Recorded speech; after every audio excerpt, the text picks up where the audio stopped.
Hi, everybody. Give me 1 minute till we have Mugdha on the. Yay! Hi, Mugdha. Hi, can you see me? No, we can't see you yet. We can hear Oh, you. all right, you Oh, can we see can me see now. you. We can see you. Awesome, awesome, awesome. Thank you for Yeah, doing this. It is amazing to have you here. I'm going to take exactly 1 minute to introduce this and then let's get sure, started. I'm so sure. happy you're here. Awesome. All right. I So just it's hope it's not too loud because I'm at the airport, Oh so no, I'm just it's hoping perfect. I'm It's all you right. look great and it's beautiful. Perfect. Awesome. Okay, so it's April 2nd, it's Autism Awareness Day. We like the world has been celebrating this for years and years, but basically autism cases around the world have been on the rise with more children diagnosed and receiving therapy for autism than ever before. The prevalence of autism in India today shows about 18 million people in India are diagnosed with autism. It could probably be more. Diagnosis is always a bit iffy. Um, the theme for this year's World Autism Awareness Day is empowering autistic voices. And since I run Brain Bristle, I thought I should call an amazing mom to come and talk about autism, what it is like to be a mom of someone who's on the spectrum of autism. And basically, what the theme means is it hopes to provide more support and power and voice to those on the spectrum of autism and pursuing into successful careers. William Hudson, he's a naturalist. He's shared that he'd rather see daisies and flowers and dandelions and hawkweeds growing than just a well-regimented garden or a lawn. And I totally believe that how do we break out of stereotypes and let autism blossom? So we have Mugdha. Mugdha is an award-winning Indian media professional and content strategist with an experience of over 2 decades in broadcast journalism. She specializes in business journalism, gender narratives, and diversity, equity, and inclusion. She spent 14 years as a primetime anchor in the live newsrooms of Aaj Tak, everyone knows that, Z News, NDTV, IBN7. She's been named by BBC as one of the top 100 most inspiring and influential women in the world for the year 2021, alongside the likes of Malala, uh, Melinda Gates, and Chingamai Adichie, who's an excellent author. This recognition comes for her work as an inclusion activist, and that's why we have her here today, because she has done amazing work in the field of neurodiversity, and she's a co-founder of the movement Not That Different. So that was my quick spiel, and now we're going to hand it over to Mugdha. So Mugdha, this is what I've read and studied about you, but I run Brain Whistle out of a passion and a love for children on the spectrum of autism, which led me to study and do everything in the space of autism. So I'd love to hear who is Mugdha Kalra and what do you do, and how would you want to introduce yourself? Um, Mugdha as a person was different before Madhav and is a different person after Madhav. And as is the life of most families with the children on the spectrum, their life also gets divided into a post-bacha and after-bacha event. So, rather diagnosis.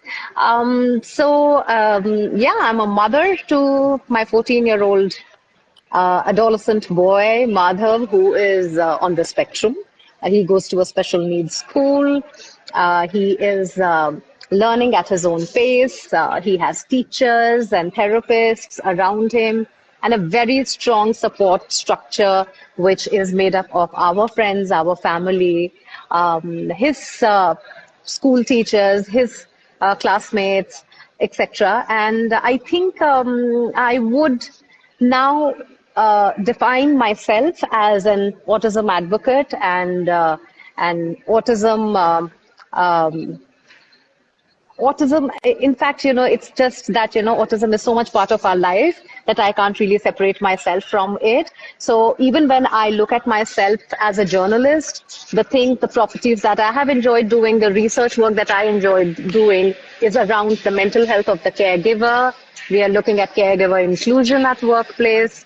So really, whatever I'm doing in life is sort of led by autism. And when I'm not doing autism, I'm just taking care of myself and pursuing my career, which I always tell all the mommies that you got to live your life to the fullest because we are not curing something, we are living with autism and it's going to be with us for the rest of our lives.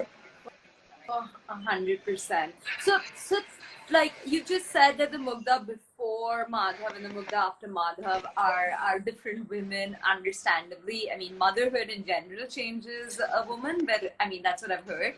But I believe if you've got a child on the spectrum, it changes even more. So your son Madhav, he's 14 now, Mugdha. What has been your family's journey ever since you found out about his autism? How did all three of you cope with this, and whatever you're free to share, happy to share.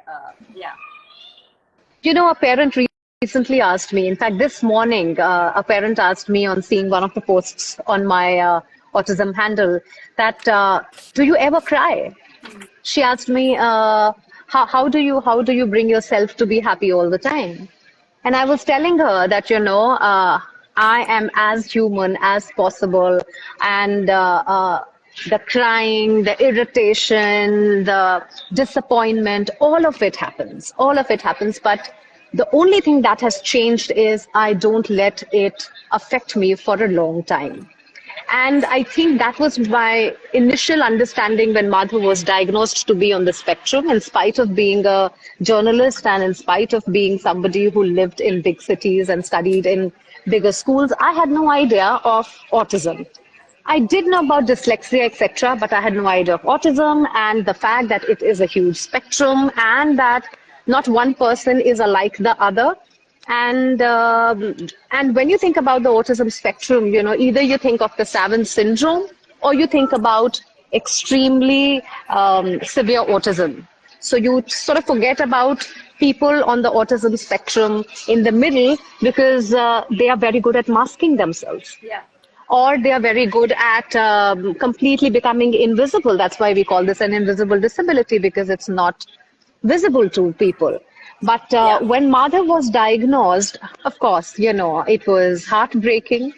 And I will never tell a parent that, oh, it's nothing and, you will be fine, or life changes, but it's not going to change so much. No, that doesn't happen. I'm very practical about it, that life totally changes. Now it is upon you what you make of that life.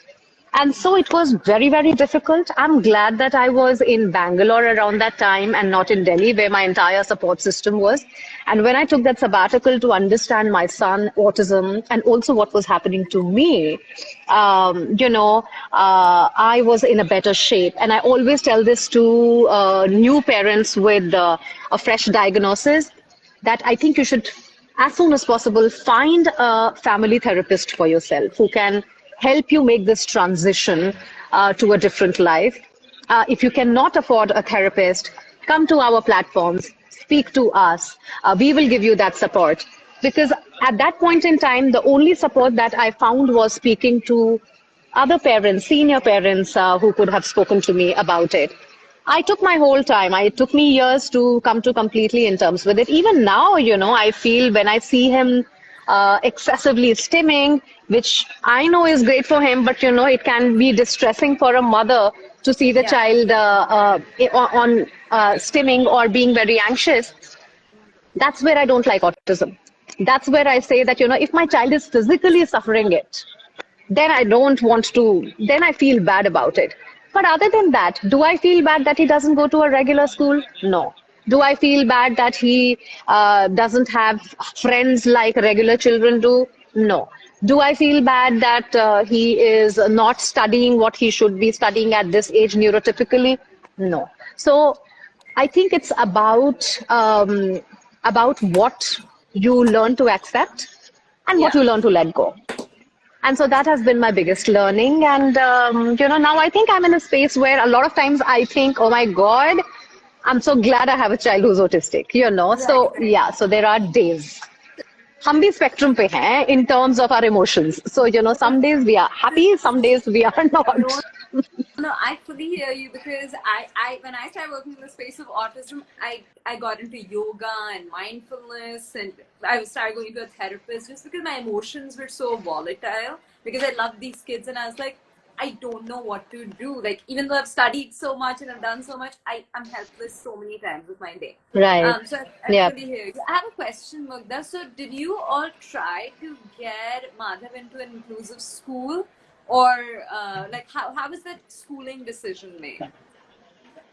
So Madhav was, we were in Delhi NCR, we were in Noida, and when Madhav was diagnosed and when he was put into a school. Yeah, And what typically sort of happens now in Delhi is that you only observe the child and you get to interview the parents and the child gets an admission. yeah, A yeah, lot of times so happens that, if the profile of the parents fit and the child is fine, admission is not a problem because now RTE completely decides who gets admission where.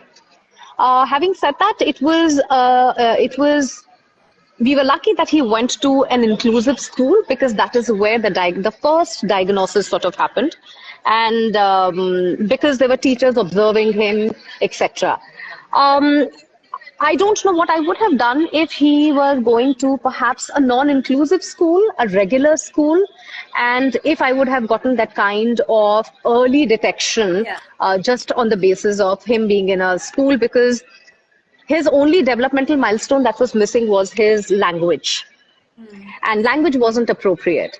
Um, uh, After that, when we moved to Bangalore, I had the option. And as is, and I'm not going to shy away from using the word, as is with anybody from the privileged class, you can use any kind of push or pull to get your child into a school of your choice if you want to, Totally. right? But it is very important to understand whether that school is meant for the child or not.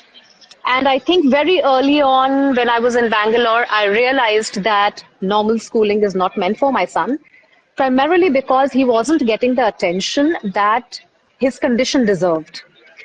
He was more of a one on one child. He was more of somebody who needed to pair with a teacher or the support staff to be able to sit in a circle. He needed sensory inputs. He needed his time to get out and stim a little. And that understanding wasn't there in any inclusive school. And I don't blame them. I don't blame them at all, primarily because in the name of inclusion, there are a lot of integrated schools which just allow the child to be in the class. Now, a lot of parents make this mistake where they say, "Ab bacche ka admission ho gaya hai, it is all right. Let the child go and he will learn when he will learn." But what you lose are those precious years when the child can actually make headway, when the child can actually get some therapeutic support, and you will be able to figure out कि बच्चा auditory learner है, बच्चा visual learner है, या वो किसी और तरीके से या चीजें छू कर वो अपनी पढ़ाई सीखता है. So a lot of these things are only possible if you go to the right place as soon as the diagnosis come. And I think after that, there was no looking back. I was never going to look for a school because I think the biggest myth that is vis-a-vis a school is that social interaction happens in school. And I totally do not believe in that.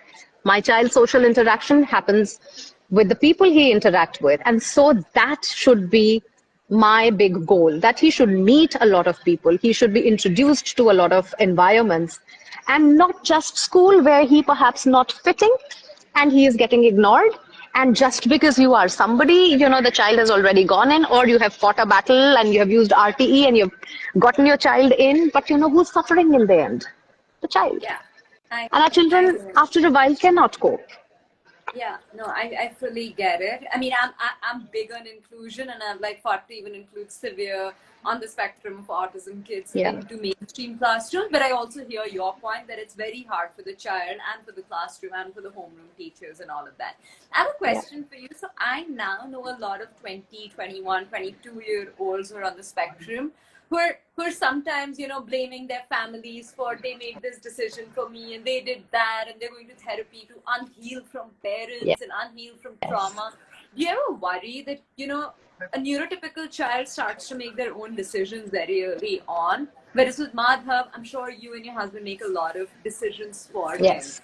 Does that Yeah. ever worry you that, what will, like, how will that play out? I want to be at that place Yeah. because that would mean my child has the agency to fight with me over it. Yeah, yeah, yeah. And, I would want to be at that place where he turns around and says, Mom, what were you putting on the internet all the time? And that would be such a happy day for me because he will be able to look back and say, all right, he will be talking, he will be figuring out that, these are the things that are happening to him. And I'll be very happy that day. Having said that, I have heard this from a lot of people that, is it all right for you to put your life out there like this? Is it all right to expose your child to everybody? What about his right to privacy? What about, all of those things? Fairly put. But having said that, I mean, what is the reason for me putting my or Madhav's life out there? If my society understood him, I wouldn't have to introduce the society to him in this way. Yeah. Now, when Madhav walks out, people recognize him, people talk to him, people try to include him. But if I'm always going to hide my child, it will going to be very different. Second thing is, you do advocacy for your children till the time they become their own self advocates, and a lot of our children cannot do self advocacy. Correct. Third is the spectrum is so huge and we are so divided on the spectrum. My child's neurodiversity is severe, then the child's neurodiversity perhaps at the end of the spectrum, who perhaps is looking at their neurodivergence only as a neuro difference and Yeah. a uniqueness. Yeah. I'm looking at my child's neurodiversity as a challenge. Right, right. He needs medication. I don't have anything to celebrate if my child is going to a doctor and at a young age having 2 pills a day. So Yeah. everybody's place on the spectrum is different, Correct. and that is Correct. the reason why, I feel that I have full faith in the fact that the way I'm raising my child tomorrow when he sort of, and I hope so, and tomorrow when he faces the world as a self advocate, he will do a much better job than me. Amazing, amazing. That's an amazing mom, and I think you're gonna raise a really strong child, because I think, like, a lot of strong kids on the spectrum that I see in classrooms, and I've seen in schools and I've seen in systems, come from very strong parents, and I just sense that. So that's amazing. Uh, so you've already talked a little bit about struggles and challenges and successes, but you want to kind of like talk a little bit more about that, because I think everybody will feel what you feel, and then some more. So yeah. So what I always say is that you will have to be mentally prepared for challenges. Your child will be a picky eater because of their sensory disorder. Your Yeah. child will be looking at stimming to comfort themselves.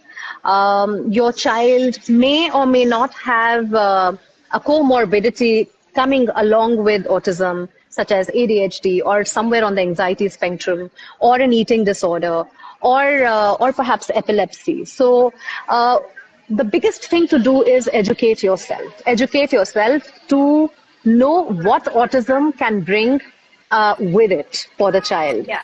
Yeah. And then you have to look at things. So, for instance, there are no curing pills, Yeah. but there are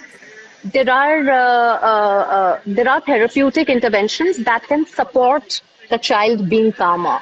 So, Yeah. for instance, sitting intolerance will always be a challenge for our children. They're running, Yeah. their attention deficit. So I think one of the things that one has to, from the very beginning, know about our children is how to find things that will calm them down, how to find things that are going to make them overall aware and calmer. So, for instance, I'm very keen on Madhav learning yoga, Yeah. and he will be starting in school very soon. So all of those things, and then of course when puberty hits, and this is something I've been talking to a lot of people on my handle as Yeah. well, that when puberty hits, our children will go through a complete sea change, whether it's a girl on puberty or a boy on puberty. Totally. There will be hormonal changes. There will be rage episodes, anger episodes, or anxiety episodes. So one has to be prepared for them.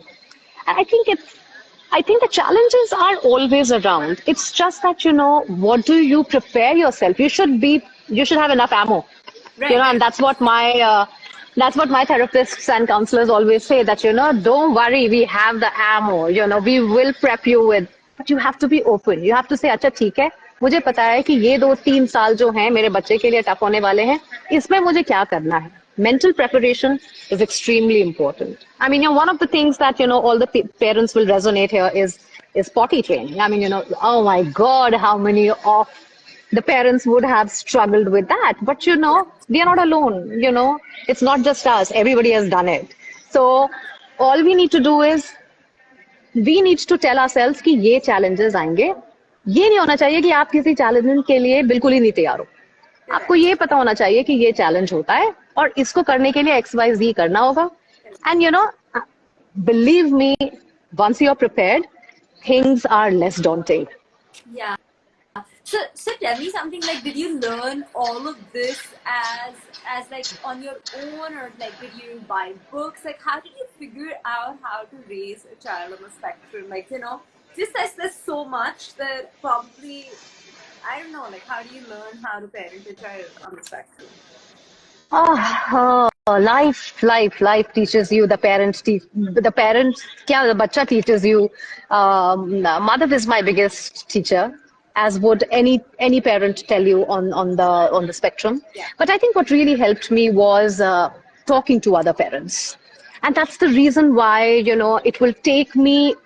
I will lose my sleep. It'll take me hours. But if a parent asks me कि मेरे इलाके में कौन सा therapy centre है या कौन सा स्कूल है जहां मैं अपने बच्चे को भेज सकती हूँ, I will do that research for that parent. Even though I can send them a directory link and say, do this. But for me, I think it becomes very important that, I don't leave somebody without an answer. And I think that I only learned from senior parents who helped me in my journey. When I meet them, you get some kind of support from them. The second thing is, you have to be a partner with your therapists and your doctors. I can understand that you want to reach out to the best doctor, but if in the time of the crisis the best doctor does not have time for you, then perhaps you need to have a secondary doctor as well. And that really helps. So now we have a pool of our pediatrician, our neurologist, our psychiatrist, our counselors, and we work together. And it's very important that you have a completely transparent agenda with this community. So when I am sending him to school, I will tell them that Madhav has been behaving badly today. Please please keep an eye. Please report to me. And they report to me not because, and it's a special school, right? So, and just imagine this to be a normal school. They will call you for a PTM and they will tell you, you know what, we are giving you 2 months. Uske baad, please, aap apne bacche ko kahin aur le jaiye. But these schools, this team sort of sits together and says, okay, Mugdha, you know what, ये हुआ था और माधव आज बहुत steam कर रहा था, लेकिन हमने उसको जो था थोड़ी देर के लिए बाहर भेज दिया, किचन में भेज दिया, पजल्स करने के लिए भेज दिया, and he was distracted.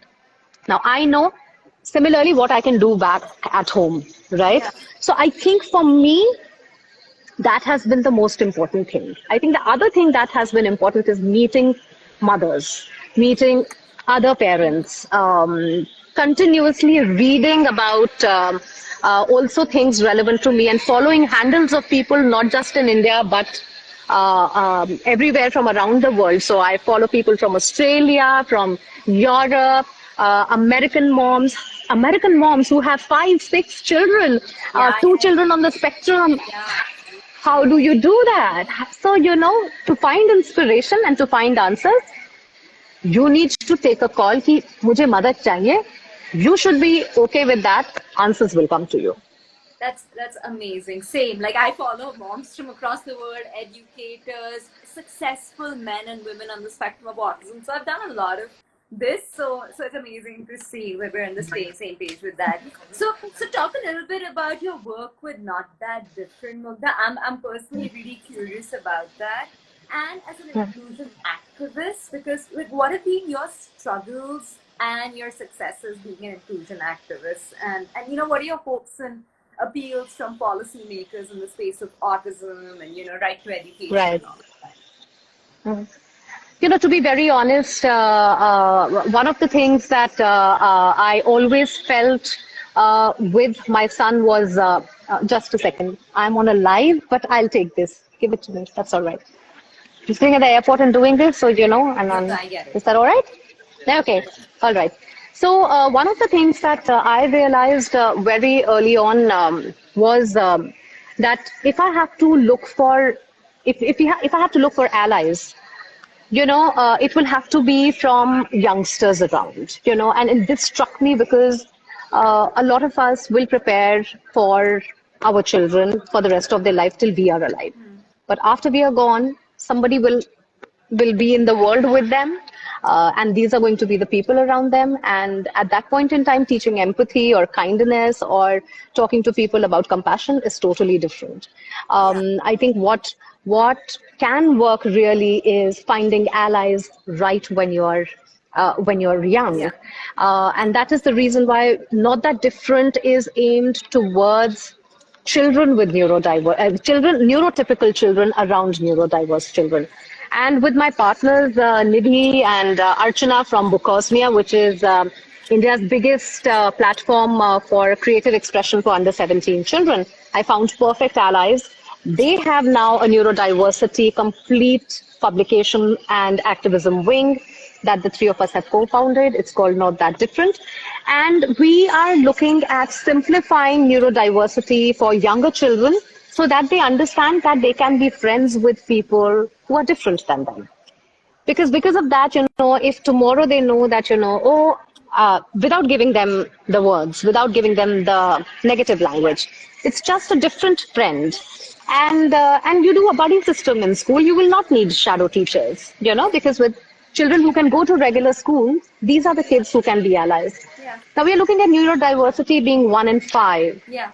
Now, 1 in 5 means that tomorrow you will go on to work with these people, you will hire them, you will be around them, you will go on to marry them.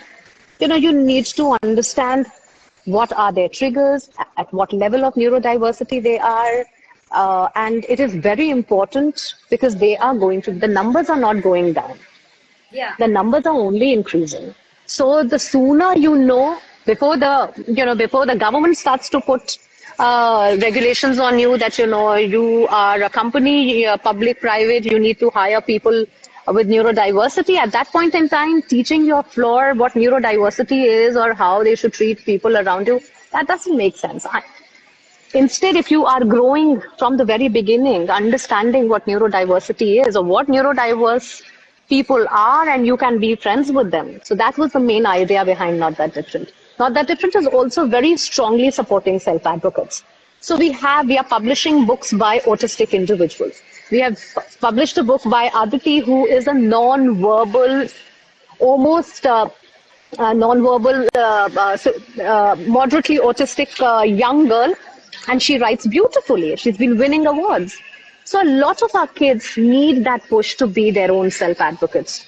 So their parents need to come and say that they need to come out and they need to show themselves to the world, what they are capable of, etc. And that's the only way Not That Different is hoping to spread awareness amongst this young crowd. Mugdha, Other than that, my can I ask you a yep, follow-up question on that? So I know you're sure. running Not That Different, and it's creative arts expression and all of that. And I worked directly, indirectly, advise schools which have like pushed kids into art and writing and math and robotics and filmmaking and acting. My worry is it is so competitive once they get out into the real world that Yeah. I'm always checking on, the children that I knew who are now out, like who are, 19, 20, 22. And I'm always checking on them because I'm like, I don't know if they made it or not. I don't know if everything that we put into them is flowering into something or not. And that's always making me anxious. And I've got WhatsApp groups with them. How do you guys, like transition plan so that their talent doesn't get buried and it just blossoms as they grow? I think the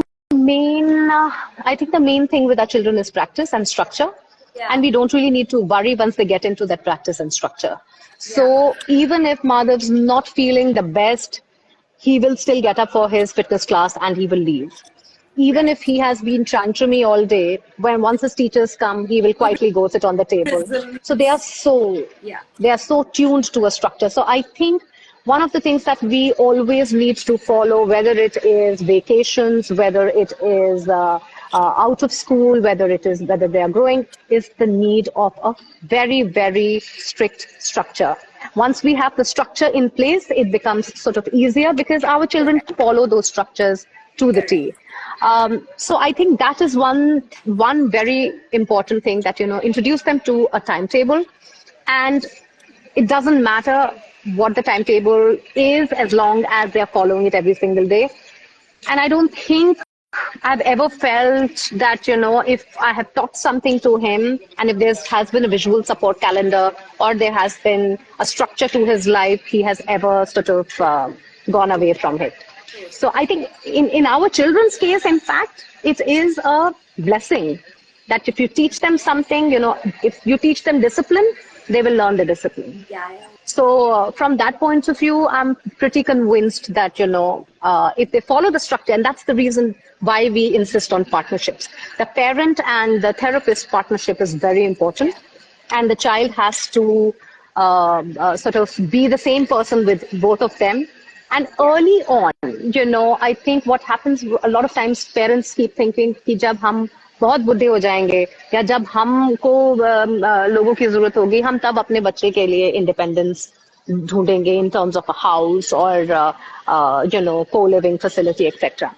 I would say that treat your child like any other child Totally. in the 20s or 30s, and look for options. Yeah. अगर आपका 20 साल का अगर आपका neurotypical बच्चा होता और अगर आपको लगता कि उसको अलग रहना चाहिए, then even if the child can live with you, if you have an option of a separate staying within the same complex, or with some other neurodiverse housemates who can be monitored, and they have a system in place, I would say that take those chances. Introduce your children to independent life right from the very beginning, versus as a result of you not being able to take care of the child anymore. Correct, correct, correct. No, that's totally true. That makes complete sense. In fact, it's so funny that I have learned structure and discipline because of children on the spectrum of autism, because like visual schedules and Yeah. following the routine and all of that. So that's totally true. What are your hopes Yeah. for Madhav? He's 14. He's soon going to be 18. Where is he academically? Where do you feel you could push him? Where do you feel you want us to protect him? I think my individual and my biggest goal for my son at the moment is he should be able to communicate.